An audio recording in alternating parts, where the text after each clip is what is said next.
چلیں جی. الحمد للہ نحمده ونستعینه ونستغفره ونؤمن به ونتوکل علیہ ونعوذ باللہ من شرور انفسنا ومن سیئات اعمالنا من يهده الله فلا مضل له ومن يضلل فلا هادي له ونشهد ان لا اله الا الله وحده لا شريك له ونشهد ان محمدا عبد الله ورسول الله صلى الله عليه وعلى اله وصحبه وسلم تسليما كثيرا. ما بعد فإن خير الحديث كتاب الله وخير الهدي هدي محمد رسول الله صلى الله عليه وسلم وشر الأمور محدثاتها وكل محدثة بدعة وكل بدعة ضلالة وكل ضلالة في النار. أما بعد فأعوذ بالله السميع العليم من الشيطان الرجيم. بسم الله الرحمن الرحيم. رب اشرح لي صدري ويسر لي أمري واحلل عقدة من لساني يفقهوا قولي. آمين يا رب العالمين. أما بعد عن عثمان بن عفان رضي الله عنه قال قال رسول الله صلى الله عليه وسلم خيركم من تعلم القرآن وعلمه أو كما قال عليه الصلاة والسلام. سارے بھائیو السلام علیکم ورحمۃ اللہ وبرکاتہ. آج انشاءاللہ ہم لوگ تیسرے پارے کا پہلا رکوع اور سورۃ بقرہ کا رکوع نمبر 34 کرنے جا رہے ہیں. اعوذ باللہ السمیع العلیم من الشیطان الرجیم. تلک الرسل فضلنا بعضهم على بعض منهم من كلم الله ورفع بعضهم درجات وآتينا عيسى ابن مريم البينات وأيدناه بروح القدس ولو شاء الله ما اقتتل الذين من بعد ما جاءتهم البينات ولكن اختلفوا فمنهم من آمن ومنهم من كفر ولو شاء الله ما اقتتلوا ولكن لا يفعل ما يريد. ان رسولوں میں سے ہم نے بعض کو بعض پر فضیلت دی ہے اور ان میں سے وہ بھی تھے جن سے اللہ نے کلام فرمایا ہے اور بعض کے درجات تو ہم نے کسی اور اعتبار سے بہت ہی بلند فرما دیے. اور ہم نے عیسیٰ ابن مریم کو بڑے کھلے معجزات عطا کیے اور ان کی مدد فرمائی روح القدس حضرت جبرائیل علیہ السلام سے. اور اگر اللہ چاہتا تو ان کے بعد آنے والے آپس میں نہ لڑتے جھگڑتے اس کے بعد کہ ان کے پاس واضح تعلیمات آ چکی تھیں، لیکن انہوں نے اختلاف کیا. پھر کوئی ان میں سے کوئی ایمان لایا اور کوئی کفر پر اڑا رہا. اور اگر اللہ چاہتا تو وہ آپس میں نہ لڑتے، لیکن اللہ تو وہ کرتا ہے جو وہ چاہتا ہے. اب میں انشاءاللہ اس آیت کو فریگمنٹس میں بریک ڈاؤن کر کے آپ لوگوں کو تفصیلاً سمجھاتا ہوں کہ ہے کیا. تلک الرسل فضلنا بعضهم علی بعض، اس کا مطلب ہے کہ ہم نے بے شک بعض رسولوں کو بعض پہ فضیلت دی ہے. اسی طرح سورۃ اسراء چیپٹر نمبر 17 ورس نمبر 55 میں اللہ تعالیٰ نے فرماتا ہے وَلَقَدْ فَضَّلْنَا بَعْضَ الَّذِينَ عَلَىٰ بَعْضٍ، کہ ہم نے بے شک کچھ نبیوں کو بعض نبیوں کو بعض پہ ہم نے فضیلت دی ہے. اس کا مطلب یہ ہے کہ جیسے اب حضور صلی اللہ علیہ وسلم معراج پہ گئے تھے تو وہ جب معراج کے اوپر بہت زیادہ احادیث ہیں جس کے میں بہت زیادہ ریفرنسز ہیں، صحیح بخاری میں بھی ہیں، ریاض الصالحین میں بھی ہیں. اس کے میں ریفرنسز بعد میں شیئر کروں گا کیونکہ وہ بہت زیادہ ہیں. اس میں سمرائز میں وہ کر کے بتایا تھا کہ جب رسول اللہ صلی اللہ علیہ وسلم جب معراج پہ جا رہے تھے تو وہ 7 آسمانوں سے گزرے تھے. تو پہلے آسمان پہ انہوں نے حضرت آدم کو پایا، دوسرے پہ حضرت یوسف کو، تیسرے پہ انہوں نے 2 کو پایا، حضرت عیسیٰ علیہ السلام کو اور حضرت یحییٰ کو، چوتھے پہ حضرت ادریس کو، 5ویں پہ حضرت ہارون کو، 6 پہ حضرت موسیٰ کو اور 7 پہ حضرت ابراہیم کو. یہ بھی اس چیز کی دلیل ہے کہ رسولوں میں جو فضل اللہ ہے، وہ جو مطلب جو فضل ہے وہ اس میں فرق ہے. مطلب کچھ کو اللہ نے کسی اور طریقے سے نوازا ہے اور کچھ کو اللہ نے کسی اور طریقے سے نوازا ہے. ایک یہاں پہ حدیث آتی ہے جو اس بات کی تھوڑے اینٹی ہے. وہ حدیث ہے صحیح بخاری 4638. ابو سعید الخدری رضی اللہ عنہ سے مروی ہے کہ ایک مسلمان جو انصاری تھے مدینہ کے اور ایک یہودی میں کوئی بات چیت چل رہی تھی. تو یہودی نے بات چیت کرتے ہوئے اس مسلمان کو کہا کہ اللہ کی قسم کہ اس نے موسیٰ علیہ السلام کو تمام جہان پہ فضیلت دی. تو وہ جو انصار تھے وہ غصے میں آ گئے اور انہوں نے کہا کہ صلی اللہ علیہ وسلم کے اوپر بھی. تو اس نے یہود نے کہا ہاں. تو اس نے انصاری نے اس یہودی کے منہ پہ تھپڑ مار دیا. اب وہ یہودی جو ہے وہ چل کر رسول اللہ صلی اللہ علیہ وسلم کے پاس آیا تو اس نے سارا ان کو ماجرا بیان کیا. تو رسول اللہ صلی اللہ علیہ وسلم نے فرمایا کہ تم مجھے نبیوں کے درمیان فضیلت مت دو. قیامت والے دن جب سب بے ہوش ہوں گے اور میں پہلا ہوں گا کہ میں اپنا بے ہوشی کی حالت میں سے ہوش میں آؤں گا تو میں دیکھوں گا کہ موسیٰ علیہ السلام پہلے سے ہی ہوش میں ہوں گے اور ان نے عرش کا ایک پایا تھام کے رکھا ہوگا. اب وہ آگے رسول اللہ صلی اللہ علیہ وسلم فرماتے ہیں کہ مجھے نہیں پتا کہ اب وہ شروع سے ہی بے ہوش نہیں ہوئے کیونکہ ان کو کوہ طور پہ 3 دن بے ہوشی میں دیا گیا تھا. یہ الگ سے تفصیل ہے. یا تو وہ اس کی وجہ سے بے ہوشی میں نہیں ہے یا تو ان کو شروع سے اللہ نے بے ہوشی نہیں دی. تو اس لیے مجھے تم نبیوں کے بیچ میں فضیلت مت دو. اس کی اگر میں آپ کو سمری کر کے دے دوں تو ڈاکٹر اسرار صاحب نے بڑی اچھی طریقے سے اس کی سمری کی ہے کہ تفریق رسولوں میں کفر ہے. جیسے سورۃ بقرہ میں ہی 285 آیت میں فرقایا لا نفرق بین احد من رسول، کہ رسولوں کے بیچ میں تفرقہ نہ کرو. تو تفریق رسولوں میں جو ہے یہ کفر ہے، لیکن تفضیل رسولوں میں یہ ثابت ہے. تفضیل کا مطلب ہے کہ ایک کو ہم نے، اللہ تعالیٰ فرماتا ہے کہ ایک کو ہم نے کسی اور طریقے سے نوازا، ایک کو ہم نے دوسرے طریقے سے نوازا. یہ تو ہو گیا اس آیت کا پہلا فریگمنٹ. دوسرا فریگمنٹ ہے منہم من کلم اللہ. ان میں سے بعض ایسے تھے جن سے اللہ نے کلام کیا.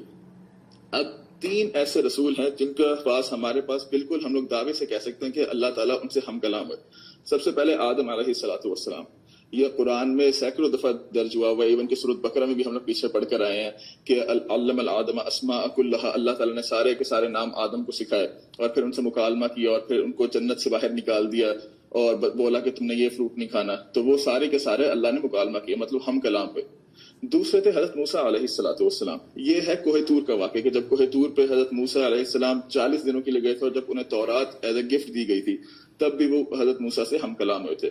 اور تیسرا جو بہت ہی ریئر ہے اور جو ایک حدیث مجھے ملی ہے وہ بھی ڈاکٹر اسرار کے حوالے سے، وہ انہوں نے بتایا رسول اللہ صلی اللہ علیہ وسلم بھی ایون کہ اللہ سے ہم کلام ہوئے ہیں، اور وہ ہوئے ہیں ڈیورنگ معراج. معراج پہ جب انہوں نے وہ سدرۃ المنتہا کے بعد جب وہ اللہ تعالیٰ کے پاس گئے تو انہوں نے ان سے ہم کلام ہوئے. تو اس جو فریگمنٹ ہے آیت کا منہم من کلم اللہ، اس کا مطلب ہے کہ ہم لوگ بعض میں سے ہم نے باتیں بھی کی ہیں، ہم کلام بھی ہوئے ہیں. اب تیسرا جو ہے ورفع بعضهم درجات. ان میں سے کچھ تو ایسے ہیں کہ جن کے ہم نے درجات بہت ہی بلند فرما دیے. اس پہ حافظ ابن کثیر رحمہ اللہ نے بھی اپنی تفسیر پہ یہ لکھا ہے، ڈاکٹر شاہ صاحب نے بھی یہی کہا، مفتی طارق مسعود نے بھی یہی کہا ہے، اور جتنے بھی علماء ہیں، میں نے تفسیر الطبری، تفسیر المظہری، سب میں یہی لکھا ہے کہ اس آیت کا ورفع بعضهم درجات کا مطلب ہے کہ ہم نے کچھ کے تو درجات اتنے بلند فرما دی کہ اب ہم ان کے کیا ہی بیانات کریں. تو وہ ہے یہ، اس کا مطلب ہے رسول اللہ صلی اللہ علیہ وسلم، کیونکہ جو کلی فضیلت ہے وہ رسول اللہ صلی اللہ علیہ وسلم کو حاصل ہے، اور یہ سورۃ انبیاء میں اور سورۃ سبا میں دیا ہوا ہے. جیسے انہوں نے بتایا کہ وما ارسلناک الا رحمۃ للعالمین وما ارسلناک الا کافۃ للناس بشیرا ونذیرا. میں بے شک رسول صلی اللہ علیہ وسلم ہم نے آپ کو بھیجا ہے تمام نوع انسانی کے لیے. تو یہ ان کی سب سے بڑی فضیلت ہے. اس کے بعد جو چوتھا اس کا فریگمنٹ آتا ہے وہ آتینا عیسیٰ ابن مریم بینات وایدناہ بروح القدس. اور ہم نے عطا کیے عیسیٰ ابن مریم کو بینات. بینات کہتے ہیں معجزات کو. وایدناہ بروح القدس. ایدنا کا مطلب ہے ہم نے ان کی مدد کی. بروح القدس، روح القدس کا مطلب ہے حضرت جبرائیل علیہ الصلوۃ والسلام. سارے مفسرین کا یہ متفقہ رائے ہے کہ جتنے میریکلز حضرت عیسیٰ علیہ السلام کو ملے ہیں اتنے کسی کو بھی نہیں ملے.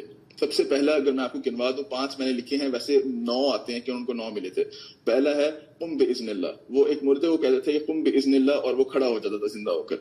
دوسرا وہ ایک گائے کو ہاتھ میں لیتے تھے، اس کو برڈ کا مولڈ دیتے تھے اور اندر تھوک مارتے تھے تو وہ جو گارا جو ہوتا تھا وہ لٹرلی برڈ بن کے اڑنے لگ جاتا تھا. یہ بھی ڈاکٹر شاہ نے شامل کیا. تیسرا یہ حافظ ابن کثیر میں لکھا ہے کہ وہ کسی جو نابینا بندہ ہوتا تھا، جو انیٹ مطلب اپنی ماں سے وہ نابینا جنا گیا، اس کی آنکھوں پہ ہاتھ پھیرتے تھے تو وہ اپنی بندہ جو ہے بینائی اس کے پاس واپس آ جاتی تھی. چوتھا جو سب سے بڑا جو ان کے 2 مین معجزات ہیں کہ he was born without male intervention. باپ کے بغیر حضرت عیسیٰ علیہ السلام پیدا ہو گئے تھے. آج تک دنیا میں نہ کوئی ایسا انسان پیدا ہوا ہے باپ کے بغیر، اور نہ کوئی پیدا ہوگا تا قیام قیامت. اور 5واں اور جو آخری جہاں پہ لکھا ہوا تھا وہ ہے کہ یہ قرب قیامت تک زندہ رہیں گے. قرب قیامت تک ان کو جو ہے موت طاری نہیں ہوگی. ابھی بھی حضرت عیسیٰ علیہ السلام بیسیکلی زندہ ہیں، اور ہم نے پہلے بھی ڈسکس کیا ہے کہ وہ ایٹ دا مومنٹ تیسرے آسمان پر موجود ہے جب حضور صلی اللہ علیہ وسلم معراج پر گئے تھے. وَأَيَّدْنَاهُ بِرُوحِ الْقُدُسِ. اور ہم نے انہیں مدد ہم نے مدد کی روح القدس حضرت جبرائیل علیہ السلام سے. اس کا یہ مطلب لکھا ہے حافظ ابن کثیر رحمہ اللہ نے اپنی تفسیر میں کہ کیونکہ عیسیٰ علیہ السلام بالکل اکیلے تھے اور یہودی آپ کو قتل کرنا چاہتے تھے. بیسیکلی یہودیوں نے ان کا قتل ہی کیا تھا جو ان کی شکل میں ایک بندہ تھا، لیکن اللہ نے ان کو آسمان پہ اٹھا لیا تھا. تو کیونکہ حضرت عیسیٰ علیہ السلام بالکل اکیلے تھے اور یہودی آپ کا قتل کرنا چاہتے تھے، تو اللہ نے آپ کو حفاظت فرمائی حضرت جبرائیل علیہ السلام کے ذریعے. اور یہ بھی ایک تفسیر المظہری میں میرے خیال میں لکھا تھا کہ وہ حضرت جبرائیل علیہ السلام کے تھرو ہی اللہ نے ان کو آسمان کے اوپر اٹھایا تھا. تو اس آیت کا وہاں پہ بھی مطلب جاتا ہے کہ بروح القدس وَأَيَّدْنَاهُ بِرُوحِ الْقُدُسِ کہ ہم نے ان کی مدد فرمائی اور ہم نے انہیں محافظہ عطا فرمایا بروح القدس. اب اگلا فریگمنٹ ہے وَلَوْ شَاءَ اللَّهُ مَا اقْتَتَلَ الَّذِينَ مِن بَعْدِهِم مِن بَعْدِ مَا جَاءَتْهُمُ الْبَيِّنَاتُ. اور اگر اللہ چاہتا تو ان رسولوں کے بعد آنے والے لوگ آپس میں کبھی نہ لڑتے جھگڑتے، جبکہ ان کے پاس واضح نشانیاں آ چکی تھیں۔ اب اس کی تفسیر میں یہ آتا ہے کہ نہ یہودی آپس میں ایک دوسرے سے جنگ کرتے، نہ یہودی اور نصرانی آپس میں ایک دوسرے سے جنگ کرتے، نہ نصرانی جو ہے وہ پھر نہ فرقوں میں آج کل یہ ڈاکٹر اسرار نے آگے لکھا ہے کہ یہ کیونکہ حضور صلی اللہ علیہ وسلم کی حدیث ہے نا کہ فیہ ما قبلکم فیہ نبأ ما قبلکم خبر بعدکم وحکم ما بینکم، یہ قرآن کے بارے میں رسول اللہ صلی اللہ علیہ وسلم نے فرمایا، بخاری شریف میں درج ہے کہ اس قرآن کو مضبوطی سے تھامے رکھو، اس کے اندر تم سے پہلوں کی بھی خبر ہے، تم سے بعد والوں کی بھی خبر ہے، اور تا قیام قیامت تمہارے بیچ میں جو جھگڑے ہوں گے ان کی حل بھی اس کے اندر موجود ہے۔ تو ڈاکٹر اسرار صاحب نے کہا ہے کہ یہ جو آیت ہے نا کہ اگر ہم چاہتے تو یہ آپس میں ایک دوسرے سے نہ لڑتے جھگڑتے، اس کے بعد کہ ہم نے سارے کے سارے اپنے بینات اور سب کے سارے معجزات جو ہیں ہم نے رسولوں کو دے دیے تھے، تو اس کے بعد تو کوئی مطلب ملک دودھ کا دودھ اور پانی کا پانی ہو گیا تھا، اس کے بعد تو کوئی اور ان کے پاس کوئی دلیل رہی نہیں ہے کہ یہ اللہ کے رسول نہیں ہے۔ تو اس کے بعد بھی ہم اگر چاہتے تو ہم ان کے بیچ میں لڑائی جھگڑا نہ کرتے۔ وہ ایک سوال آیا تھا کہ اگر اللہ چاہتا، اللہ نے ہمیں کیوں بنایا، وہ کچھ لوگوں کو دوزخ کے لیے کیوں بنایا، تو اس کا یہ آنسر اللہ تعالیٰ دے رہا ہے کہ اگر میں چاہتا تو میں سب کو اسلام کے اوپر رکھ سکتا تھا، میں کسی کو بھی کبھی نہ لڑتے جھگڑتے، لیکن ہم نے ایسے نہیں چاہا۔ تو آج کل شیعہ سنی میں بھی جو جھگڑے ہوتے ہیں وہ بھی ڈاکٹر اسرار صاحب کے لحاظ سے وہ بھی اللہ تعالیٰ نے اس کا اشارہ دیا ہوا۔ وَلَكِنِ اخْتَلَفُوا، لیکن انہوں نے آپس میں اختلاف کیا۔ فَمِنْهُمْ مَنْ آمَنَ، ان میں سے کچھ جو تھے وہ تو ایمان لے آئے، وَمِنْهُمْ مَنْ كَفَرَ، اور انہی میں سے کچھ تھے جنہوں نے کفر کیا۔ وَلَوْ شَاءَ اللَّهُ مَا اقْتَتَلُوا، اب دوبارہ اللہ تعالیٰ کہہ رہا ہے کہ اگر ہم چاہتے تو یہ ایک دوسرے کا قتال نہ کرتے، ایک دوسرے میں قتل نہیں کرتے، وَلَكِنَّ اللَّهَ يَفْعَلُ مَا يُرِيدُ، لیکن اللہ تو وہ جو چاہتا ہے وہ کرتا ہے۔ اچھا، اب یہ ہے کہ اللہ تعالیٰ نے بہت سارے رسول بھیجے ہیں، حضرت عیسیٰ علیہ السلام بھیجے ہوئے رسول تھے، حضرت موسیٰ علیہ السلام بھیجے ہوئے رسول تھے، ان کو تورات دی، انجیل دی، رسول اللہ صلی اللہ علیہ وسلم خود رسول تھے اللہ کے، ان کو انہوں نے قرآن دیا جو سب سے بڑا معجزہ، حضرت بھیجے، ان کو زبور دی۔ ان سب کا بیسیکلی میسج ایک تھا، وہ تھی توحید، کہ اللہ ایک ہے، اللہ کے علاوہ کوئی معبود نہیں ہے، ہم اس کے بھیجے ہوئے پیغمبر ہیں، اور ہم اس کے اوپر فوراً جنت آپ کی اوپر نہیں کرو گے تو آپ کی جنت نہیں ہے۔ لیکن رسول اللہ صلی اللہ علیہ وسلم پہ اللہ تعالیٰ نے آ کر اپنا دین کامل کر دیا۔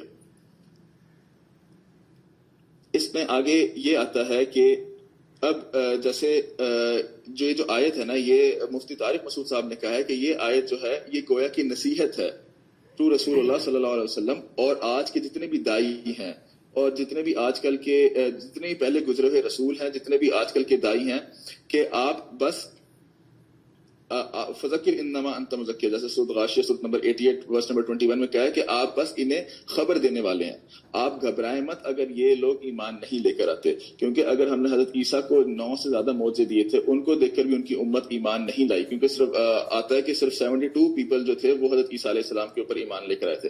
حضرت موسیٰ کو ہم نے تورات گفٹ کی، لیکن سارے ان کے اوپر ایمان نہیں لے کر آئے، تو وہ آج کل کے یہودی ہو گئے۔ تو اس لیے آپ کا بھی کام ہے، صرف آپ دعوت دے سکتے ہیں، آپ ان کو زبردستی نہیں کروا سکتے کچھ بھی ان کا، کیونکہ بے شک ہمارا رول ہے، ہم جو چاہتے ہیں ہم وہ کرتے ہیں، کچھ لڑیں گے کچھ نہیں لڑیں گے۔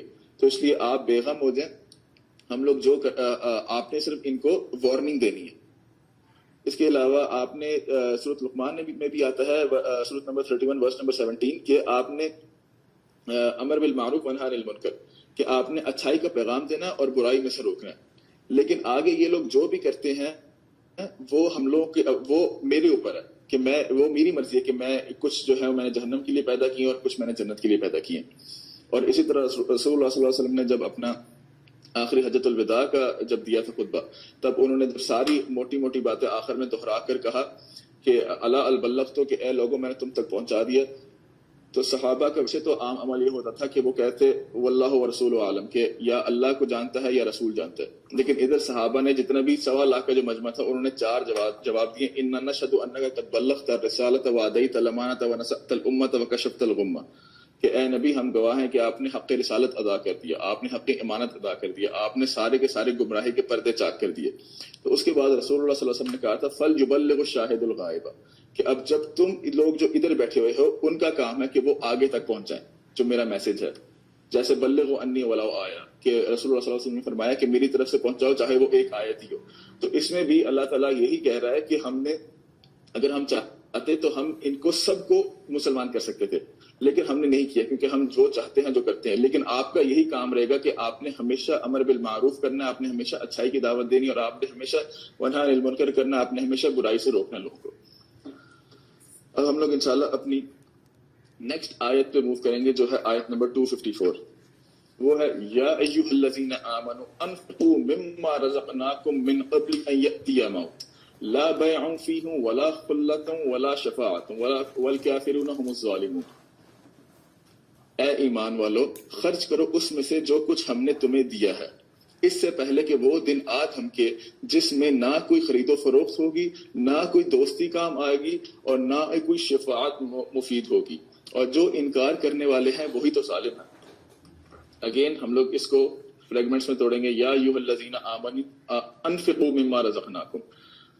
ادھر جو انفقوا کا مطلب ہے نا، انفقوا کا مطلب ہوتا ہے اسپینڈ کرنا. لیکن جیسے اسپینڈ ہم لوگ دو طریقوں سے کر سکتے ہیں. یا تو ہم لوگ کرتے ہیں صدقہ خیرات میں، وہ اسے ہم لوگ کہتے ہیں لٹرلی اس کو ہم لوگ صدقہ خیرات ہی کہتے ہیں. انفقوا کا ڈاکٹر اسرار صاحب نے کہا ہے کہ مطلب ہوتا ہے literally to spend your money for جہاد فی سبیل اللہ. جہاد اور قتال فی سبیل اللہ کے لیے جو آپ نے اپنا مال خرچ کرنا ہے اس کو کہتے ہیں ہم لوگ انفقوا. تو یہاں پہ اللہ تعالیٰ فرما رہے ہیں کہ اے ایمان والو، خرچ کر ڈالو، لٹا دو، کھپا دو اپنا مال اس رزق میں سے جو ہم نے تمہیں عطا کیا ہے. مما رزقناکم، اس رزق میں سے جو ہم نے تمہیں عطا کیا ہے. من قبل ان یأتی یوم، اس سے پہلے کہ وہ دن آ جائے جس دن لا بیع فیہا ولا خلات ولا شفاعت، جس دن نہ کوئی خرید و فروخت ہوگی. بیع کہتے ہیں بیچنے کو، اور بیع کبھی بھی مطلب آپ بیچتے تو کوئی چیز خریدتا ہے. تو لا بیع فیہا ولا خلات، کہ جس دن کوئی خرید و فروخت نہیں ہوگی اور نہ کوئی دوستی کام آ گی. ولا خلات، جس دن کوئی فرینڈشپ کام نہیں آئے گی. ولا شفاعت، اور شفاعت کا لٹرل اگر مطلب ہوتا ہے تو وہ اگر ہم لوگ دیکھیں تو مطلب کانٹیکٹس ہوتا ہے کہ جیسے میں آپ کی سفارش کر دوں، اس کا یہ مطلب ہوتا ہے. والکافرون هم الظالمون، والکافرون هم الظالمون. اچھا، اب یہ جو انفاق پہ ہم نے دیکھا ہے، اس کے اندر سب سے پہلے آتی ہے سورۃ منافقون کی آیت نمبر آئے گی 10 اور 11. اس میں بھی اللہ تعالیٰ نے یہ فرمایا کہ وَانفِقُوا مِمَّا رَزَقْنَاكُم مِّن قَبْلِ أَن يَأْتِيَ أَحَدَكُمُ الْمَوْتُ، کہ خرچ کر ڈالو اس رزق میں سے جو ہم نے تمہیں عطا کیا ہوا ہے. اس کے بعد پھر جو خرید و فروخت ہے، جو یہاں پہ ورڈ ہے جو بیع ہے، اس کے اوپر جو سورۃ الصف ہے، جو سورت نمبر 61 ہے، آیت نمبر اس کی 10 ہے، اس کے اندر بتایا کہ اے ایمان والو، یا ایھا الذین آمنوا هل ادلکم علی تجارۃ تنجیکم من عذاب علیم. اے ایمان والو، میں تم لوگوں کو ایک تجارت نہ بتاؤں جو تم لوگوں کو بہت بڑے دردناک عذاب سے چھٹکارا دلا دے گی. تؤمنون باللہ ورسولہ وتجاہدون فی سبیل اللہ باموالکم وانفسکم ذالکم خیر لکم ان کنتم تعلمون. اللہ کے اوپر ایمان لاؤ اور اس کے رسول کے اوپر بھی ایمان لاؤ، اور جہاد کرو فی سبیل اللہ، اللہ کی راہ میں، باموالکم اپنے مال سے، وانفسکم اپنی جانوں سے، اپنی جان اور مال کو کھپا دو اللہ کے راستے میں. ذالکم خیر لکم ان کنتم تعلمون. ذالک جہاں بھی ورڈ آتا ہے نا قرآن میں، اس کا مطلب ہوتا ہے گویا کہ اللہ کسی چیز کی طرف پوائنٹ آؤٹ کر رہا ہے، اشارہ کر رہا ہے. ذالکم خیر لکم ان کنتم تعلمون. اسی طرح یہاں پہ کہہ رہے ہیں اللہ تعالیٰ سورۃ بقرہ آیت نمبر 254 جو ہم لوگ پڑھ رہے ہیں کہ یا ایھا الذین آمنوا انفقوا مما رزقناکم، خرچ کر ڈالو، کھپا دو، لٹا دو اس مال میں سے جو ہم نے تمہیں فرمایا، جو ہم نے تمہیں دیا ہے. من قبل ان یأتی یوم، اس دن سے کہ جس دن کوئی خرید و فروخت نہیں ہوگی. یہ خرید و فروخت یہ ہے جو ہم نے ابھی سورۃ الصف میں پڑھی ہے. وہ کیا خرید و فروخت ہے کہ ہم لوگ اب ایک دفعہ قیامت قائم ہو گئی ہے، ہم لوگ نہ اس دن کوئی اپنا جہاد کر سکتے ہیں، نہ اس دن ہم لوگ پیسے، اگر یہ اس دن ہمارا مال جو ہے وہ کسی کام کا نہیں رہے گا. ہم لوگ یہ نہیں کر سکتے کہ چلو اگر ہم لوگ برائیوں میں زیادہ ہیں اچھائیوں میں کم ہیں. یہ ڈاکٹر صاحب نے بالکل ایسے سمجھایا کہ ہم لوگ برائیوں میں اچھے ہیں اور برائیوں میں ہماری زیادہ اچھائیاں کم ہیں تو ہم کچھ پیسے دے کے اچھائیاں خرید لیں. ایسا نہیں ہوگا. اس دن کوئی خرید و فروخت نہیں ہوگی، کوئی تجارت نہیں ہوگی، اور اس دن کوئی فرینڈشپ بھی کام نہیں ہوگی. اس پہ خیر مفتی طارق مسعود صاحب نے کہا ہے کہ یہ جو فرینڈشپ ہے، یہ جو بری فرینڈشپ ہے نا، یہ اس کی طرف اللہ اشارہ کر رہا ہے. کیونکہ ایک انہوں نے حدیث بیان کی تھی، البتہ مجھے وہ حدیث ملی نہیں، پتہ نہیں کیوں، میں نے شاید کوئی صحیح ورڈنگ ڈالی تھی اسلام 360 پہ، کہ جو تقوی والی دوستی ہوگی نا وہ قیامت والے دن آپ کی ہیلپ کرے گی. تو خیر واللہ عالم. ولا شفاعت، یہ جو شفاعت کا ٹاپک ہے یہ سب سے انٹرسٹنگ ہے، اور یہ ہمارا کور ہوگا آج کے درس کا انشاءاللہ. یہ جو شفاعت کا ذکر آ رہا ہے سورۃ بقرہ میں وہ تھرڈ ٹائم آ رہا ہے. پہلے آیا سورۃ بقرہ میں آیت نمبر 47 میں جب اللہ نے فرمایا یا بنی اسرائیل اذکروا نعمتی التی انعمت علیکم وانی فضلتکم علی العالمین واتقوا یوما لا تجزی نفس عن نفس شیئا ولا يقبل منها شفاعۃ ولا یؤخذ منها عدل ولا هم ينصرون کہ ڈرو اس دن سے جس دن تمہاری شفاعت کرنے والا کوئی بھی نہیں ہوگا. ایگزیکٹلی سیم آیت آتی ہے سورۃ بقرہ میں 122 پہ کہ دوبارہ اللہ تعالیٰ فرماتے ہیں کہ اے بنی اسرائیل ڈرو اس دن سے جس دن تمہاری کوئی شفاعت کرنے والا نہیں ہوگا. ادھر تیسری دفعہ آ رہا ہے کہ اس دن سے ڈر جاؤ. اور یہاں پر وہ پہلے 2 دفعہ اہل بنی اسرائیل کو آیا تھا. اس دفعہ اللہ تعالیٰ ڈائریکٹلی اہل ایمان کو کہہ رہا ہے کہ اے ایمان والو ڈر جاؤ اس دن سے جس دن تمہاری کوئی شفاعت کرنے والا نہیں ہوگا. وَلِلْكَافِرُونَ هُمُ الظَّالِمُونَ. اب یہاں پہ جو کافرون کا مطلب ہے نا, کفر کا مطلب ہوتا ہے چھٹلانا. ڈاکٹر اسرار نے کہا ہے کہ یہاں پہ کافر کا یہ مطلب ہے کہ جو اپنا مال دینے سے منع کر رہا ہے, کیونکہ اور وہ ہم لوگ بھی ہو سکتے ہیں, مسلمان بھی ہو سکتے ہیں, کیونکہ مسلمان بھی کفر کر سکتے ہیں. کفر کا لٹل مطلب تو ہوتا ہے جھٹلانا. تو وہ یہ کہہ رہے ہیں کہ جب اللہ تعالیٰ نے کہا کہ اپنا مال اور دولت خرچ کر ڈالو تو, اور اگر وَالْكَافِرُونَ هُمُ الظَّالِمُونَ تو ظالم وہ لوگ ہیں جو اس بات سے کفر کرتے ہیں. اچھا, تو اس کے علاوہ شفاعت کا جو ہم لوگ اگلے میں انشاءاللہ کریں گے, اس میں جیسے وہ جو ڈاکٹر اسرار صاحب نے ایک شعر سنایا تھا درویش عبد الرزاق کا کہ جو دم غافل سو دم کافر. اور اسی طرح یہ علامہ اقبال کا شعر ہے کہ بتوں سے تجھے امیدی خدا سے نا امیدی مجھے بتا تو صحیح اور کافری کیا ہے. تو کافر کا یہ مطلب تو ہوتا ہے نصرانی اور جو یہودی ہیں جو اللہ کا بالکل انکار کرتے ہیں, رسول اللہ صلی اللہ علیہ وسلم کے خاتم النبیین کا ہونے کا انکار کرتے ہیں, وہ تو کافر بے شک ہیں, لیکن ہم بھی کافر ہو سکتے ہیں اگر ہم لوگ کسی چیز کو چھٹلائیں. اب الحمدللہ اس سورت کی سب سے انٹرسٹنگ چیز آ رہی ہے جو ہے آیت الکرسی, جس کے لیے میں نے یہ درس اسپیشلی ریکویسٹ کر کے لیا. اس سے پہلے کہ میں آیت الکرسی کے بارے میں کچھ باتیں بتاؤں, سب سے پہلے آپ کچھ باتیں جان لیں کہ آیت الکرسی کو المستدرک الحاکم میں تفسیر ابن کثیر کے ذریعے رسول اللہ صلی اللہ علیہ وآلہ وسلم نے فرمایا کہ آیت الکرسی جو ہے وہ پورے قرآن کی سید الآیات ہے. مطلب سید الآیات کا مطلب ہے کہ یہ ساری کی ساری آیتوں کی سردار ہے. دوسری حدیث آتی ہے ترمذی میں 2884. عبداللہ بن مسعود رضی اللہ عنہ کہتے ہیں کہ اس دنیا میں یا آسمانوں میں یا زمینوں میں کوئی ایسی عظیم چیز نہیں ہے دین آیت الکرسی. مطلب آیت الکرسی سب سے عظیم ہے. اس کے علاوہ بلوغ المرام میں صحیح حدیث ہے ابو امامہ سے 324 ہے کہ, اور یہ جو صحیح قرار دی گئی ہے یہ حبان نے بھی صحیح کہا اسے, اور سنن نسائی میں بھی یہ حدیث صحیح قرار دی گئی ہے کہ جس نے فرض نماز کے بعد سلام پھیرتے ساتھ میں کرسی پڑی کے بیچ میں اور جنت کے بیچ میں جو صرف ایک پردہ رہ جائے گا وہ موت ہے. اس کے علاوہ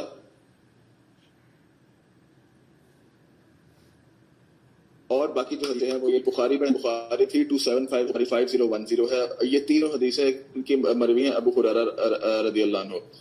ان سے یہ ہے کہ ایک رسول اللہ صلی اللہ علیہ وسلم نے حضرت ابو ہریرہ کو فطران کے جو ہوتا ہے نا, جو ہم لوگ چھوٹی عید کے بعد چھوٹی عید پہ جو ہم لوگ فطرانہ دیتے ہیں, اس پہ حضرت ابو ہریرہ کو تعین کیا کہ آپ اس کا لک آفٹر کریں. تو اس میں کیا ہوا کہ وہ جو فطرانہ تھا نا, وہ ایک بندہ آ کر چوری کر رہا تھا. تو پہلے دن وہ بندے نے چوری کیا, حضرت ابو ہریرہ نے اسے پکڑا تو اس نے آگے بہانے مارے کہ میں جو ہوں بہت غریب ہوں اور میری فیملی بہت امیر ہے, میری فیملی بہت بڑی ہے اور میں بہت غریب ہوں, تو اس لیے مجھے اس میں سے کچھ چاہیے. تو حضرت ابو ہریرہ نے اس کو چھوڑ دیا اور اسے کہا چلو تم نے دوبارہ اس طرح کی حرکت نہیں کرنی, اگر تم نے دوبارہ سے کیا میں تمہیں رسول اللہ صلی اللہ علیہ وسلم کے پاس لے کر جاؤں گا. اگلے دن اٹھے وہ, صبح ہوئی تو حضرت صلی اللہ علیہ وسلم کو انہوں نے حضرت ابو ہریرہ نے یہ واقعہ بیان کیا. تو اللہ کے رسول صلی اللہ علیہ وسلم نے فرمایا کہ یہ تمہارے پاس بندہ دوبارہ آئے گا اور یہ جھوٹا. خیر اگلے دن دوبارہ یہی ہوا, وہ بندہ دوبارہ آیا, وہ فطرانے کے سامان میں سے چوری کر رہا تھا. اس نے دوبارہ حضرت ابو ہریرہ نے اسے پکڑ لیا اور اس نے کہا کہ نہیں میں یہ کام دوبارہ نہیں کروں گا, اور میری کیونکہ فیملی بہت بڑی ہے اور میں بہت غریب آدمی ہوں. خیر پھر حضرت ابو ہریرہ نے پھر اسے لاسٹ چانس دے دی اور پھر دوبارہ کہا کہ اب اگر تم مجھے اگلی دفعہ ملے میں تمہیں اللہ کے رسول علیہ الصلوۃ والسلام کے پاس ضرور لے کر جاؤں گا. خیر اگلے دن صبح اٹھے تو حضرت ابو ہریرہ نے دوبارہ یہ بات کی رسول اللہ صلی اللہ علیہ وسلم کو, تو انہوں نے کہا کہ وہ بندہ تمہارے پاس دوبارہ آئے گا. خیر تیسرے دن بھی یہ سیم واقعہ ہوا. تو تیسرے دن تو انہوں نے کہا کہ اب تو جو مرضی ہو جائے میں تمہیں اللہ کے رسول صلی اللہ علیہ وسلم کے پاس ضرور لے کر جاؤں گا. تو اس نے کہا کہ میں تمہیں ایک ایسی چیز بتاتا ہوں، وہ جو چور تھا، میں تمہیں ایک ایسی چیز بتاتا ہوں کہ جس کی وجہ سے اگر تم وہ چیز رات کو پڑھ کر سو تو رات سے لے کے صبح تک جتنی بھی ٹائم تک تم سو رہے ہو نا، تمہیں اللہ ایک فرشتہ تعین کر دے گا تمہارے اوپر تمہاری رکھوالی کے لیے. تو حضرت ابو ہریرہ نے اس سے بولا کہ اچھا مجھے بتاؤ وہ کیا چیز ہے. تو اس نے کہا کہ یہ ہے آیت الکرسی جو بقرہ میں ہے. اگلے دن ابو ہریرہ ہے اور انہوں نے رسول اللہ صلی اللہ علیہ وسلم کو فرمایا واقعی، تو انہوں نے کہا کہ وہ تھا جھوٹا اور وہ تھا شیطان، لیکن بات وہ سچ کر گیا کہ جب بھی تم رات سے پہلے ایک دفعہ آیت الکرسی پڑھ لو تو رات سے لے کر صبح تک تمہارے پاس ایک فرشتہ اللہ تعین کر دے گا تمہاری رکھوالی کے لیے. یہی حدیث ریاض الصالحین میں بھی نقل ہے 1020 کے نمبر سے. اچھا، اب یہ جو واقعہ ہے یہ ایک حضرت ابو ہریرہ کے ساتھ ہوا، ایک حضرت ابو ایوب انصاری کے ساتھ ہوا، اور ایک ہوئے ابی ابن کعب سے. ابی بن کعب کے بارے میں رسول اللہ صلی اللہ علیہ وسلم نے فرمایا ہے کہ قرآن کا جو سب سے بڑا عالم ہے وہ ابی ابن کعب ہے. اس میں اب مسند احمد اور صحیح مسلم میں ایک حدیث ہے جو تھوڑا سا روایت میں فرق ہے لیکن بالکل صحیح حدیث ہے، جو حافظ ابن کثیر رحمہ اللہ نے اپنی کثیر میں نقل کیا ہے. وہ یہ ہے کہ رسول اللہ صلی اللہ علیہ وسلم نے ایک دفعہ حضرت ابی بن کعب سے پوچھا کہ تم مجھے بتاؤ کہ سب سے عظیم ترین آیت قرآن کی کون سی ہے. تو حضرت ابی بن کعب نے معمول کی طرح بولا واللہ ورسولہ اعلم، کہ بے شک اللہ اور اس کا رسول بہتر جانتا ہے. تو رسول اللہ صلی اللہ علیہ وسلم نے اسے سیورل ٹائمز پوچھا، اب یہ نہیں لکھا کتنی دفعہ پوچھا، سیورل ٹائمز پوچھا کہ حضرت ابی نے آگے سے بولا کہ اے اللہ کے رسول آیت الکرسی. تو انہوں نے ان کے سینے پہ جیسے تھپکی نہیں دیتے ویسے بولا کہ شاباش، بالکل ایسے ہی تم کہہ رہے ہو، اور اس اللہ کی قسم جس کے ہاتھوں میں میری جان ہے، اس آیت کی زبان بھی ہوگی قیامت والے دن اور اس کے ہونٹ بھی ہوگے، اور یہ بادشاہی حقیقی کی تقدس بیان کرے گی اور عرش کے پائے سے لگی ہوگی یہ قیامت والے دن. یہ جو روایت ہے یہ مسند احمد میں ہے، لیکن صحیح مسلم میں بس وہاں تک ہے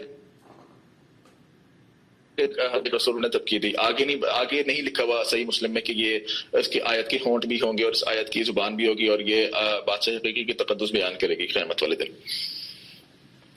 اس کے علاوہ ابو ذر غفاری رضی اللہ عنہ نے حضرت صلی اللہ علیہ وسلم سے ایک دفعہ پوچھا کہ آپ کے اوپر سب سے بزرگی والی آیت کون سی اتری ہے. یہ مسند احمد میں اور یہ بھی تفسیر ابن کثیر میں. تو رسول اللہ صلی اللہ علیہ وسلم نے فرمایا آیت الکرسی. اور ایک آخری حدیث ہے حضرت مصدر الحاکم میں کہ سید الآیات جو ہے وہ آیت الکرسی ہے، اور جس گھر میں یہ پڑھی جائے گی اللہ کے رسول صلی اللہ علیہ وسلم نے فرمایا کہ وہاں سے شیطان بھاگ جائے گا. اچھا، اب یہ الحمدللہ ہماری ساری حدیثیں تقریباً ہو گئی ہیں آیت الکرسی کے اوپر. اب ہم انشاءاللہ اس کا لفظی ترجمہ اور اس کو بھی فریگمنٹس کو انشاءاللہ بریک کریں گے. آپ لوگوں نے بس یہاں تک جو اسکرین ہے یہاں پر دیکھتے رہیے گا. اللہ لا الہ الا هو الحی القیوم. اللہ سب کو پتا، لا الہ کوئی اس کے علاوہ الہ نہیں ہے. الہ کہتے ہیں معبود کو. لا الہ الا کا مطلب ہوتا ہے ایکسپٹ. ہوا الحی القیوم کہ اللہ ہے وہ جس کے علاوہ کوئی معبود نہیں ہے. الحی القیوم. الحی کا مطلب ہوتا ہے موت سے پاک، جس کو کبھی بھی موت نہیں طاری ہوتی. اور القیوم کا مطلب ہے سب کچھ قائم رکھنے والا. یہ جو جیسے دیکھ فلک، دیکھ زمین، دیکھ آسمان، یہ جتنے بھی فلک اور جو سماوات والارض، سبع سماوات والارض ہے، یہ اللہ تعالیٰ نے تھام کے رکھے ہوئے ہیں. لا تأخذہ سنۃ ولا نوم. تأخذ کا لا کا مطلب ہوتا ہے نو، تأخذ کا مطلب ہوتا ہے اوور ٹیک سے، مطلب اس کے اوپر تاری نہیں ہوتی. سنا ہم لوگ کہتے ہیں اونگ کو، جیسے کوئی بھی دفعہ میں اونگ ایک دم سے آئی تھی لیکن پھر ہم لوگ ایک دفعہ جاگ پڑتے ہیں کہ یار یہ کیا ہو گیا ایک دم سے، اس کو کہتے ہیں سنت. اور نوم کہتے ہیں نیند کو. اس دوسرے فریگمنٹ میں کہہ رہا ہے اللہ تعالیٰ کہ نہ اس کے اوپر کوئی اونگ تاری ہوتی ہے اور نہ اس کے اوپر کوئی نیند آتی ہے. لہو ما فی السماوات و ما فی الارض. سب کچھ ہے اسی کا اس زمین و آسمان کے بیچ میں. من ذا الذی یشفع عندہ الا باذنہ. کون ہے وہ جو اللہ کے ہاں شفاع کرے الا باذنہ، ہاں الا کہ اس کے اذن کے ساتھ. اب اس کے اوپر ہم لوگ بعد میں آتے ہیں، یہ بڑا لمبا ٹاپک ہے. یعلم ما بین ایدیہم وما خلفہم. وہ جانتا ہے کیا اس کے پیچھے ہے اور کیا اس کے آگے ہے. ایدیہم وما خلفہم، کیا ان کے پیچھے اور کیا ان کے آگے ہے. ولا یحیطون بشیء من علمہ الا بما شاء. وہ مخلوق میں سے کسی کو احاطہ نہیں کرتا علم کو الا ایکسپٹ جتنا وہ چاہے. مطلب اب اسی طرح اس کے ہم لوگ ڈیٹیل بعد میں دیکھتے ہیں کہ جیسے کچھ لوگ کہتے ہیں کہ رسول اللہ صلی اللہ علیہ وسلم کو علم کامل تھا، ان کو علم کامل نہیں تھا، ان کو عطا کردہ علم تھا، ان کا علم لامحدود نہیں تھا، محدود تھا. اب وہ کتنا تھا وہ کوئی بھی نہیں جان سکتا، obviously بہت زیادہ تھا، لیکن ہم لوگ اس کو یہ نہیں کہہ سکتے کہ وہ لامحدود تھا. وسع کرسیہ السماوات والارض، اس کی جو کرسی ہے، جو اس کا تھرون ہے، جو وہ اس نے اس کی چھائی ہوئی ہے ساری زمین اور آسمان کے اوپر. ولا یعود حفظهما وهو العلی العظیم، اور اس کو تھکاوٹ نہیں محسوس ہوتی حفاظت کرتے ہوئے سماوات کی اور ارض کی، زمین و آسمان کی حفاظت کرتے ہوئے اسے کوئی تھکاوٹ نہیں ہوتی. وہ العظیم، وہ بہت بلند ہے. علی کا مطلب ہوتا ہے علی العظیم. جو لوگ سعودی عرب سے آئے ہیں ان کو پتا ہوگا کہ سعودی عرب میں جو بھی اونچا علاقہ ہوتا ہے اسے ہم لوگ علیہ کہتے ہیں. علیہ ہم لوگ اس لیے کہتے ہیں کہ علیہ کہتے ہیں بہت ہی بلند چیز کو، اور عظیم بہت ہی عظیم عظمت والا. اس سے پہلے کہ اس کی ذرا زیادہ تفسیر میں جائیں، آپ لوگ ایک چیز نوٹ کریں جو نعمان علی خان نے ماشاءاللہ بہت ہی اچھی طریقے سے سمجھائی ہے کہ آیت الکرسی کے 9 پارٹس ہیں. پہلا پارٹ ہے اللہ لا الہ الا هو الحی القیوم، یہ ہو گیا اس کا پہلا پارٹ. اور پہلا پارٹ جو ہے اس کے بیچ میں، اور جو 9واں پارٹ ہے اس کا وَهُوَ الْعَلِيُّ الْعَظِيمُ، اس کے بیچ میں سملیرٹی ہے. وہ سملیرٹی کیا ہے؟ پہلے میں کیا ہے کہ پہلی جو آیت، پہلا جو اس کا فریگمنٹ ہے الحی القیوم، 2 ناموں سے اینڈ ہو رہا ہے، اور اسی طرح جو اس کا 9واں پارٹ ہے وہ بھی 2 ناموں سے اینڈ ہو رہا ہے. وہاں پہ الحی القیوم ہے، یہاں پہ العلی العظیم ہے. اس کے بعد اس کی جو دوسرا پارٹ ہے لا تأخذہ سنۃ ولا نوم، یہ اس کا سیکنڈ لاسٹ پارٹ ہے، 8واں پارٹ ہے ولا یعود حفظہما، یہ والا ولا یعود حفظہما. لا تأخذہ سنۃ ولا نوم کا مطلب ہے کہ نہ اس کے اوپر کوئی اونگ طاری ہوتی ہے، نہ اس کے اوپر کوئی نیند طاری ہوتی ہے.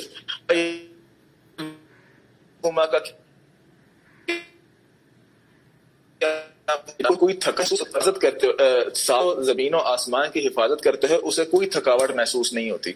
مطلب کہنے کا مطلب یہ ہے کہ دوسرے نے کہا کہ اللہ تعالیٰ نہ اونگ آتی ہے نہ نیند. 8ویں میں بھی وہ یہی کہہ رہا ہے کہ مجھے کوئی تھکاوٹ نہیں ہوتی حفاظت کرتے ہوئے ساتوں زمین و آسمان کی.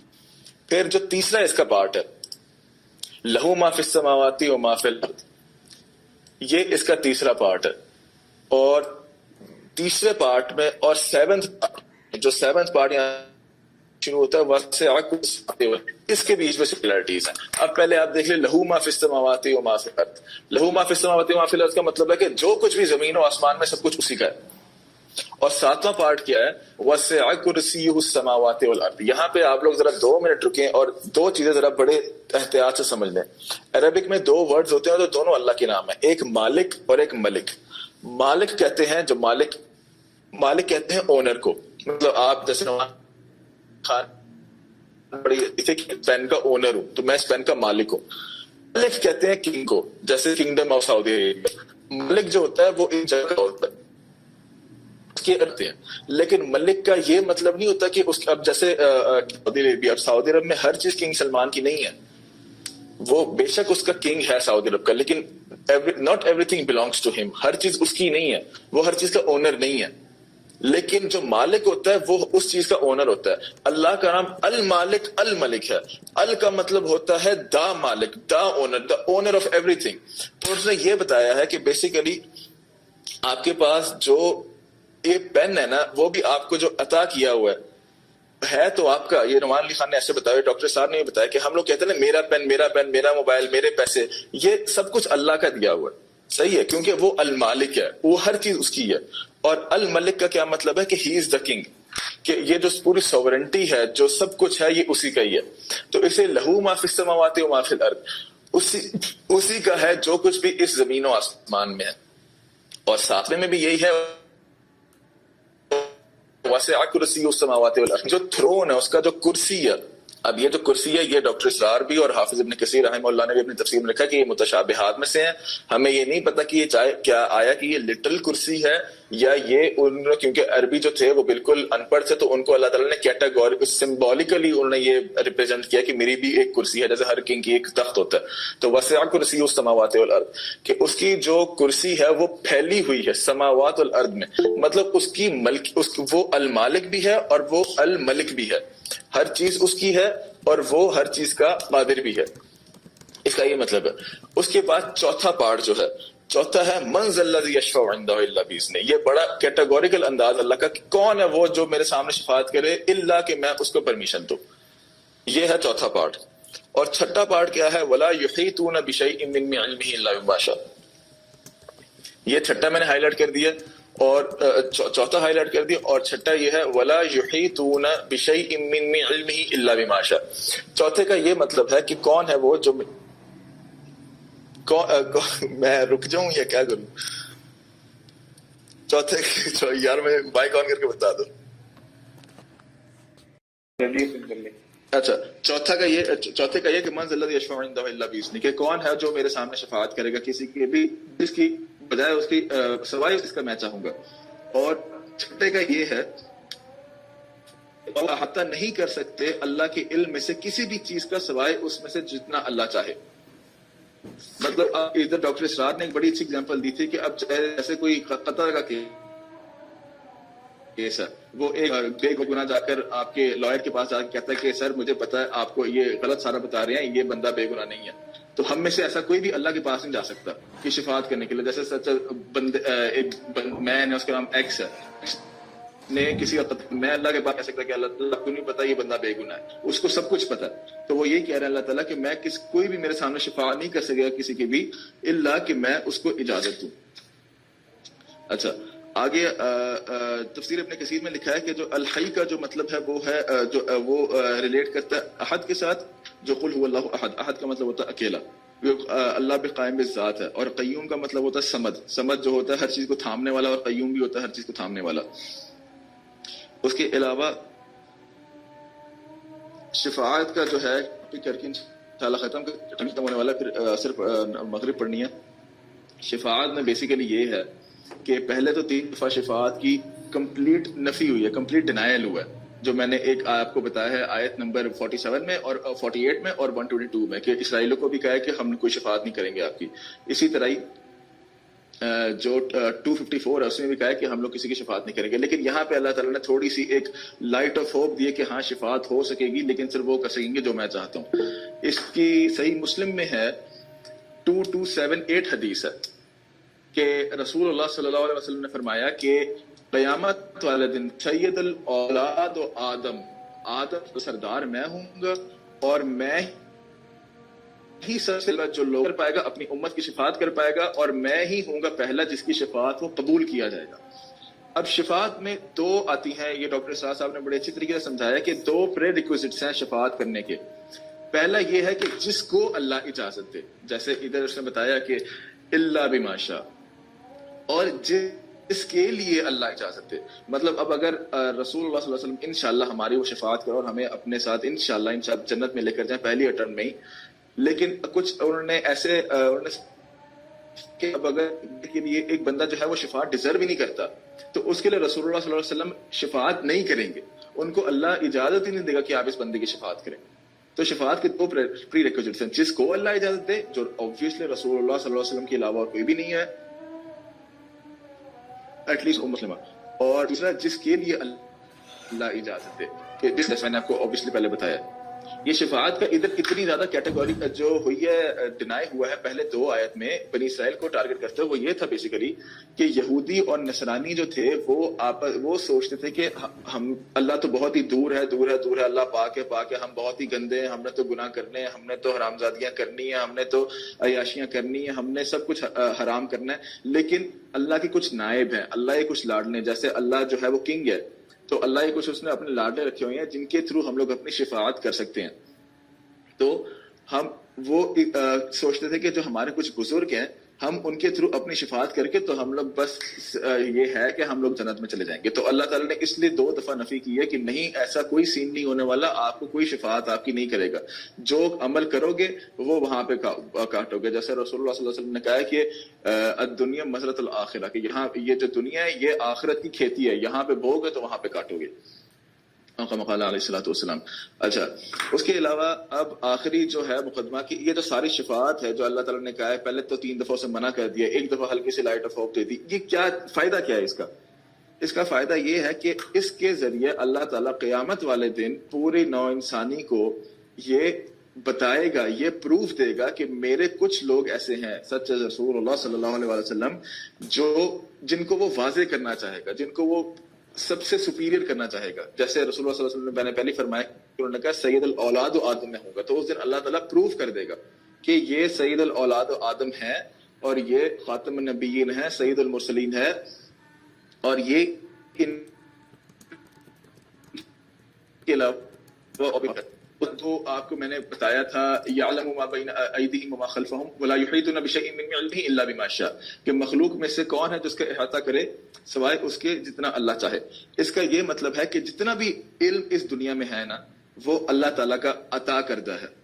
رسولوں کو, انبیاء کو, ملائکہ کو, جتنے بھی نوع انسان لینے والا ہے وہ اللہ ہے, اور اس نے ایک فریکشن آف علم دیا ہے, اس نے سارا علم نہیں دیا ہوا.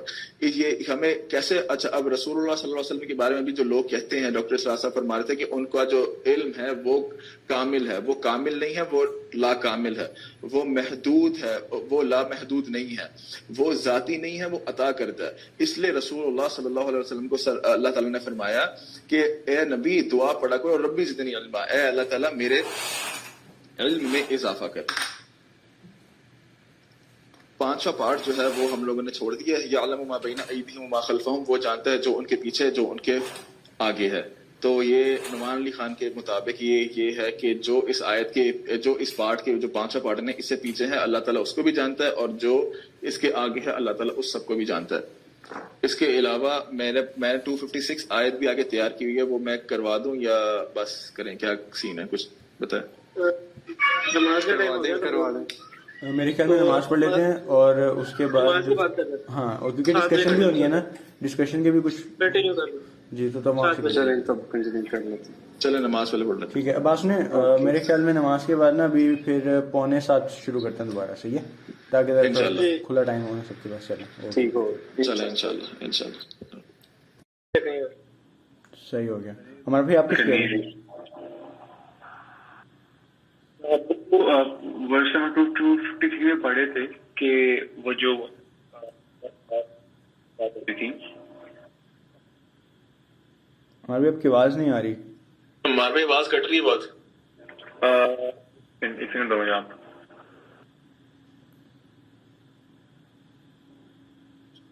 اتنی دیر میں تھوڑی سی ایک چیز کی وہ کر دیتا ہوں. جی جی. وہ فرقان بھائی نے ایک چیز بتائی تھی کہ جب ایک یہودی کے ساتھ جھگڑا ہوا ایک صحابی کا, تو انہوں نے کہا کہ حضرت موسیٰ علیہ السلام جو ہیں وہ عرش کو پہلے سے ہی, مجھ سے پہلے وہ اٹھ جائیں گے قیامت والے دن, اور مجھے نہیں معلوم کہ کیا وہ انہیں بے ہوشی طاری ہوئی بھی تھی کہ نہیں. تو اس کے اندر نا سورۃ زمر کی آیت ہے 2nd لاسٹ رکوع میں کہ وَنُفِخَ فِي الصُّورِ فَصَعِقَ مَن فِي السَّمَاوَاتِ وَمَن فِي الْأَرْضِ إِلَّا مَن شَاءَ اللَّهُ, کہ جب سور پھونکا جائے گا تو جو کچھ زمین میں اور جو آسمان میں ہے نا سب جو ہیں وہ بے ہوش ہو جائیں گے, اس کے ہے الا من شاء اللہ, سوائے اس کے جس کو اللہ چاہے. تو اس میں کچھ لوگ یہ بھی کہتے ہیں کہ حضور صلی اللہ علیہ وسلم کے اوپر بھی شاید بے ہوشی طاری نہیں ہوگی, لیکن اس کا حدیث سے نہیں ملتا کوئی ثبوت, لیکن حضرت موسیٰ کا ملتا ہے, حضرت موسیٰ اور کچھ فرشتوں کا بھی آتا ہے کہ ان کے اوپر بھی نہیں ہوگی, واللہ اعلم. لیکن یہ میں کہہ رہا ہوں کہ قرآن سے بھی اس چیز کا ثبوت ہے. صحیح, زبردست. آپ کو آواز آ رہی میری اب؟ بہتر ہے. اچھا, تو ہم پہلی بات کر رہے تھے کہ جو نشانیاں اور معجزات دیے گئے تھے حضرت عیسیٰ کو, تو اس میں وہ سورہ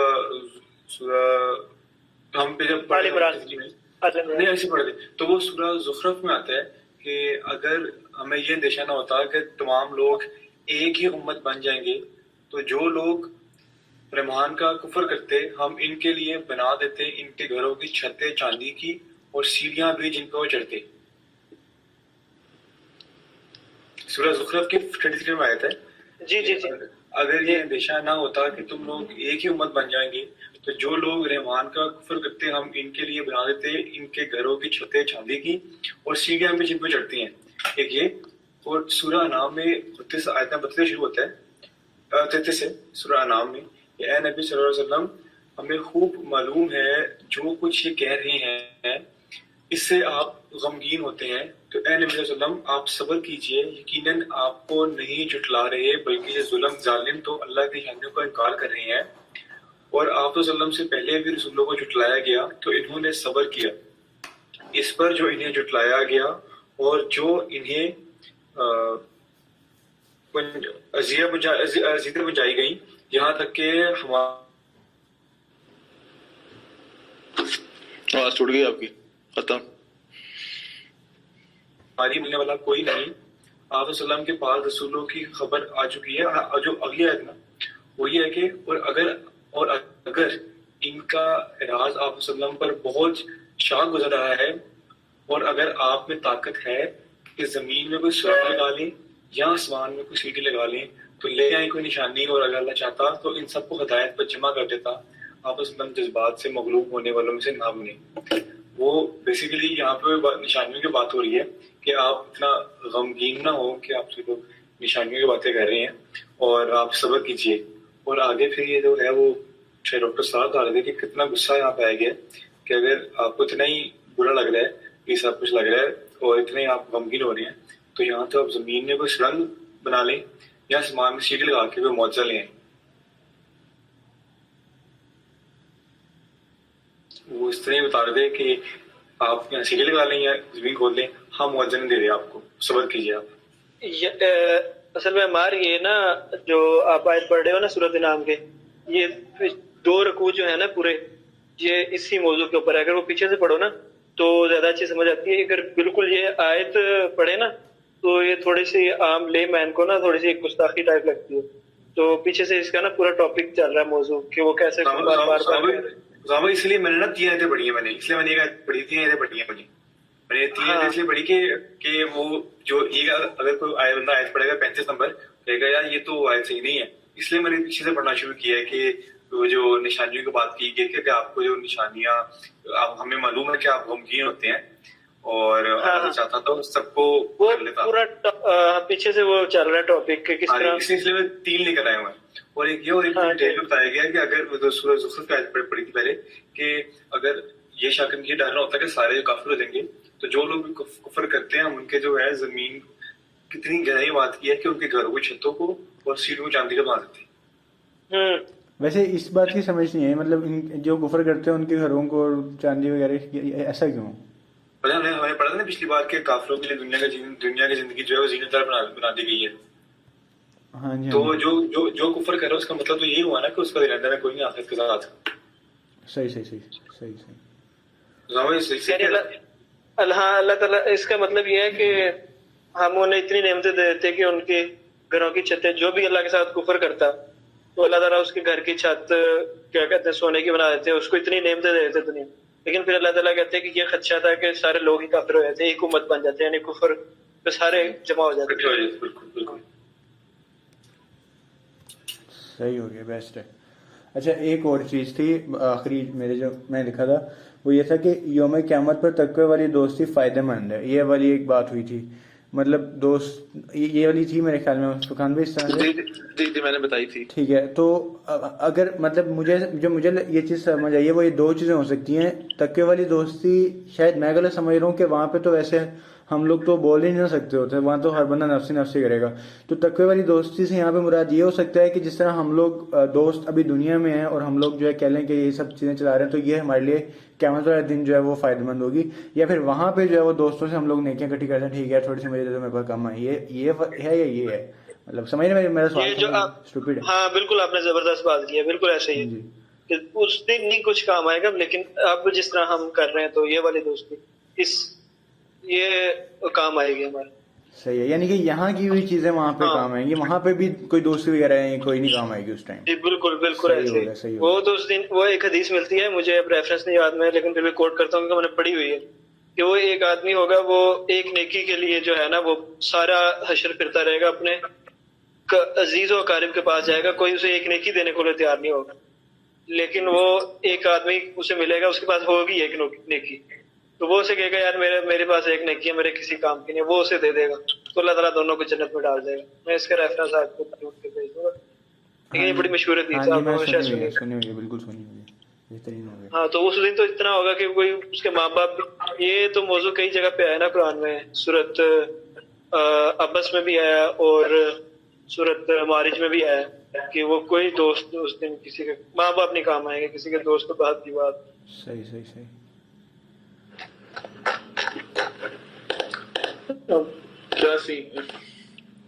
کیا سین ہے پھر کرے سٹارٹ؟ جی آخری ہاں کر دو اسٹارٹ. اگر کسی اور کا ڈسکشن یار اگر کسی اور کا ڈسکشن کا کوئی پوائنٹ نہیں ہے پھر سٹارٹ کر دیتے ہیں، ورنہ ڈسکشن کر لیتے ہیں جب تک کہ میکسیمم یعنی لیٹ ہو جائے گا. پھر اس سے ڈسکشن کا کسی کا کوئی 2 منٹ دے دیں، میں ذرا وہ باتھ روم سے ہو رہا ہے. اوکے ایزی سی. یار وہ بائک بند کر کے جانا ہے دکان بند کر کے گئے.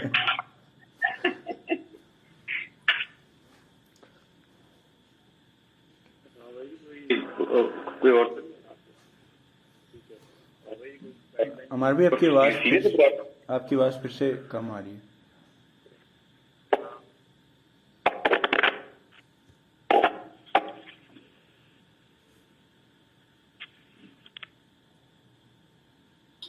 السلام علیکم. بہترین آ رہی ہے، آپ صحیح ہے، بیسٹ ہے. اچھا سلام بھائی، مجھے بتائیں کہ وہ پروف ہو رہا ہے کہ نہیں ہو رہا ٹائم پہ؟ کیا چیز ٹائم کا کیا کہہ رہے ہیں؟ میں سلام بھائی کو کہہ رہا ہوں، سلام بھائی کوئی منتر پڑھیں، کوئی وظیفہ کریں. اور یار رام سے دو کے فارغ ہو گیا یار. نہیں سلام بھائی دیکھیں، ابھی تو تیاری کرنی ہے، ابھی تو کورس سنبھالنا ہے. اپنی ہو جائے گا کورس. ابھی تو میری این ٹی کا وارڈ شو ہونی ہے منڈے سے. آئی کا ہو گیا، ٹیسٹ ہو گیا؟ ہاں جی پاس ہو گیا انشاءاللہ. ایم سی کیوز میں سے کتنے کا ہے؟ ویٹ کر رہے تھے. جی اچھا ایک سیکنڈ اسٹارٹ کی میں نے یہ اپنی.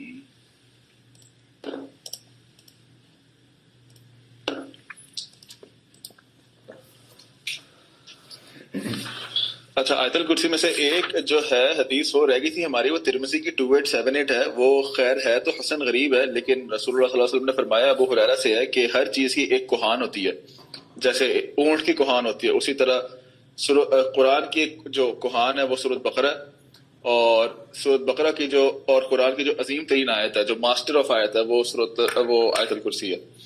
اس سے آیت الکرسی تو الحمدللہ ہماری ختم ہو گئی ہے. اب ہماری جو 256 جو آخری آیت ہے انشاءاللہ آج کے لیے وہ ہے اعوذ باللہ السمیع العلیم من الشیطان الرجیم لا اکراہ فی الدین سوری بھائی آپ نے ریکارڈنگ اسٹارٹ کر لی ہے؟ جی سر میں نے کر لی ہوئی ہے. اچھا لا اکراہ فی الدین قد تبین الرشد من الغی فمن یکفر بالطاغوت ویؤمن باللہ فقد استمسک بالعروۃ الوثقی لا انفصام لها واللہ سمیع علیم. دین میں کوئی جبر، کوئی زور زبردستی نہیں.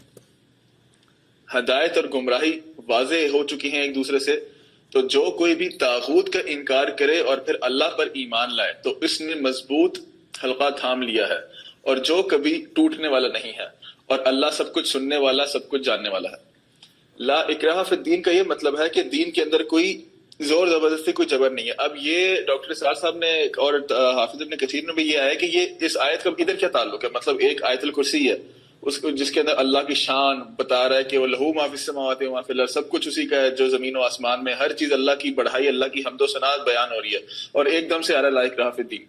اس کا یہ انہوں نے نکالا مفسرین نے مطلب کہ اللہ تعالیٰ کہہ رہا ہے کہ مجھے تمہاری ضرورت نہیں ہے، تمہیں میری ضرورت ہے، کہ تم اگر اسلام میری طرف سے ایکسیپٹ کرو نہ کرو مجھے کوئی فرق نہیں پڑتا، تمہیں فرق پڑے گا اگر تم اسلام قبول کرو گے، میری دی ہوئی شریعت پہ، جو نازل کی ہوئی شریعت پہ چلو گے، سارے رسولوں کو مانو گے. آمن الرسول بما انزل الیہ من ربی والمؤمنون کل آمن باللہ والملائکۃ وکتبہ ورسلہ، کہ تم میرے سارے اتارے ہوئے رسولوں پہ، ملائکوں پہ، میری ساری اتاری ہوئی کتابوں پہ اگر تم عمل کرو گے، تم اس پہ یقین رکھو گے، تو تم صحیح جنت تمہاری ہوگی.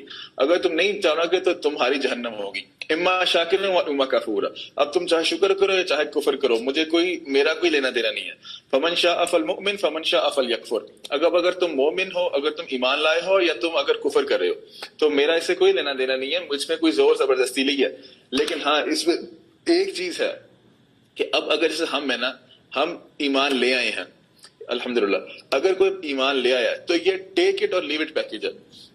اس میں یہ نہیں ہے کہ ہم لوگ کچھ باتوں کو مان لیں، کچھ باتوں کو نہیں مان لیں. مشہور آیت ہے سورۃ بقرہ کی، سورۃ نمبر 2 آیت نمبر 85، افتؤمنون ببعض الکتاب وتکفرون ببعض فما جزاء من يفعل ذلك منكم الا خزي في الحياة الدنيا ويوم القيامة يردون الى اشد العذاب وما الله بغافل عما يعملون. کہ کیا تم ہماری اتاری ہوئی شریعت، ہماری کتابوں کے ایک حصے کو مانتے اور ایک کو نہیں مانتے؟ اگر جو کوئی یہ روش اختیار کرے گا تو اس کی اس کے علاوہ کوئی سزا نہیں کہ دنیا میں ذلیل و خوار کرے جائیں گے اور قیامت والے دن شدید ترین عذاب میں ڈال دیے جائیں گے. وما اللہ بغافل عما یعملون، اور اللہ غافل نہیں ہے اس سے جو تم کر رہے ہو. تو اس کا یہ ہے کہ اگر تو ہم جو لے آئے ہمارے اوپر یہ لازم ہو گیا کہ ہم نے تو سارے کے سارے دین کی اتاری ہوئی شریعت کو فالو کرنا ہے. لیکن یہ جو لا اکراہ فی الدین ہے یہ ان کے لیے ہے جو ڈس بلیورز ہیں، جنہوں نے کفر کیا اللہ کا، رسولوں کا، ملائکہ کا، کتابوں کا، یہ ان کے لیے. تبین الرشد من الغی، بے شک گمراہی جو ہے وہ ہدایت سے واضح ہو چکی ہے. اب اس سے یہ ڈاکٹر صاحب نے کہا ہے کہ اب جب یہ سورۃ بقرہ نازل ہو رہی ہے نا، یہ مدنی صورت ہے، 2/3 قرآن آلریڈی مکہ میں نازل ہو چکا تھا. تو جب یہ جو سورۃ بقرہ نازل ہو رہی ہے آلریڈی 2/3 قرآن آلریڈی نازل ہو چکا تھا. اب کوئی بندہ اس ٹائم پہ یہ نہیں کہہ سکتا تھا کہ یار مجھے نہیں پتا صحیح کیا غلط کیا ہے، کیونکہ آلریڈی 2/3 قرآن نازل ہو چکا تھا. قد تبین الرشد من الغی، ہم نے تمہیں بے شک بتا دیا کہ صحیح کیا غلط کیا. تو اس میں اب کوئی بندہ آرگیومنٹ، کوئی کنفیوژن نہیں رہ جاتی اب کہ صحیح کیا یا غلط کیا. تو اس لیے اب اس میں کوئی تمہیں اب چھوٹ نہیں ملے گی. صحیح ہے. فمن یکفر بالطاغوت ویؤمن باللہ فقد استمسک بالعروہ. طاغوت کہتے ہیں، طاغوت کی جو اسٹم ورڈ ہے وہ طغا کا مطلب ہوتا ہے کسی چیز کا حد سے بڑھ جانا. طاغوت وہ ہوتی ہے کہ ایک اللہ کی اتاری ہوئی شریعت ہے، جیسے ایک چادر ہے، اس چادر کے اندر اگر ہم لوگ رہیں گے تو ہماری جنت ہے، اگر اس کی ہم لوگ باہر چھلانگے ماریں گے تو پھر ہم لوگ جہنم میں گر جائیں گے. صحیح ہے. طاغوت کہتے ہیں ایسا شیطانی نظام جو اللہ کے دیے ہوئے نظام سے ایکسیڈ آؤٹ کر جائے. صحیح ہے. تو طاغوت جو ہوتا ہے وہ اب طاغوت 3 قسم کا ہو سکتا ہے. وہ فردی بھی ہو سکتا ہے. فرد کا کیا مطلب ہوتا ہے کہ میں طاغوت کروں، کہ میں اللہ نے اتاری ہوئی ہے شریعت لیکن میں اس کے اوپر بلیف نہ رکھوں، میں اس کے اوپر خود جو ہوں وہ پورا نہ ہوتا ہوں. جیسے میں نماز تو چلو ٹھیک ہے میں پڑھ لیتا ہوں لیکن میں وہاں سے جا کے شراب بھی پی لوں، تو یہ میں اپنا فرد کا طاغوت کر رہا ہوں. پھر ہے انسٹیٹیوشن کا طاغوت. انسٹیٹیوشن کا طاغوت ہے کہ ایک آپ کا ادارہ جو ہے وہ طاغوت کر رہا ہے، مطلب وہ جو ہے اللہ کی دی ہوئی اتاری ہوئی شریعت، اللہ کے نازل کیے ہوئے حکم کے خلاف ورزیاں کر رہا ہے. سچ ایگزامپل ہے رف، جیسے ہماری پنجاب پولیس ہے. تیسری جو ہے نظام ہے باطل، جو پورے کا پورا نظام، جیسے پورے کا پورا کنٹری، آج کوئی ایسا روئے ارض پہ 1 انچ بھی زمین نہیں ہے جہاں پہ اللہ کا دین نافذ ہو. تو یہ پوری دنیا کا نظام ہے، یہ طاغوت کے انڈر ہے. تو اس میں جیسے طاغوت میں یہ ہے کہ آپ نے جو شیطانی نظام ہے اس کو آپ نے اگر اس کا کفر کرو گے، اگر طاغوت کا کفر کرو گے، مومن ہونے کے پہلے 2 پری ریکوزٹ ہے اس آیت کے مطابق. ڈاکٹر سرار نے یہ بتایا کہ طاغوت کرو، پہلے کفر کرو طاغوت کا، کہ جو بھی شیطانی نظام ہے، جو بھی اللہ اور اس کے رسول کی اتاری ہوئی شریعت کے خلاف نظام، اس کا پہلے آپ کفر کرو، اس کا انکار کرو، اور پھر اللہ پہ ایمان لاؤ. تو اب آپ کہو گے حقیقی مومن، کیونکہ جیسے اللہ تعالیٰ نے فرمایا وما خلقت الجن والانس الا لیعبدون، کہ میں نے انسانیت کو اور جنوں کو بنایا صرف اپنی عبادت کے لیے، اپنی پوجا، اپنی بندگی کے لیے. اب اگر اس چیز کو ہم لوگ اگر اوور کم اس سے کر جائے، اگر ہم اس چیز کو ایکسیڈ کر جائے، اگر ہم انسان اور جن اللہ تعالیٰ کی عبادت نہ کریں جو اس کی عبادت کا حق ہے، جیسے زندگی آمد برائے بندگی، زندگی بے بندگی شرمندگی، اگر ہمیں یہ بے بندگی ہو جائے گی تو ہمیں اگر ہم شرمندگی ہوگی ہمیں، تو اس لیے ہم نے سب سے پہلے طاغوت کا کفر کرنا ہے اور پھر ہم نے اللہ پہ ایمان لانا ہے. فقد استمسک بالعروۃ الوثقی، فقط کا مطلب ہوتا ہے شورلی. اچھا عروا بیسیکلی یہ ہوتا ہے کہ جب کوئی بندہ, آپ نے موویز میں دیکھا ہوگا جب بچہ کوئی پانی میں گر رہا ہوتا ہے نا, تو ہم لوگ بوٹ سے اس کو ایک کنڈا پکڑاتے ہیں تاکہ اس کنڈے کو مضبوطی سے تھام لو, اور پھر اس کو آہستہ آہستہ اپنی طرف کھینچتے ہیں, اور پھر وہ بچے کو ہم لوگ بوٹ میں لاتے ہیں, اس کی جان بچاتے ہیں. تو عروا اسے کہتے ہیں عربی میں. تو اللہ تعالیٰ فرما رہے ہیں کہ جس نے اس عروا کو, جو عروا ہے مطلب طاغوت کا کفر, اللہ پہ ایمان اور ہماری اتاری ہوئی شریعت کے اوپر عمل کرے گا, اس نے اگر اس عروا کو, اگر اس کنڈے کو مضبوطی سے تھام لیا, تو پھر اس کا یہ ٹوٹنے والی کنڈی نہیں ہے, وہ کبھی بھی گمراہ نہیں ہوگا. واللہ سمیع علیم, اور بے شک اللہ جاننے والا, سننے والا, دیکھنے والا, علم رکھنے والا ہے. سبحان ربک رب العزت عما یصفون وسلام علی المرسلین وآخر دعوانا الحمدللہ رب العالمین. آج کا انشاءاللہ ختم ہو گیا. کوئی آپ نے ڈسکشن وغیرہ کرنی ہے تو پلیز گو ایڈ.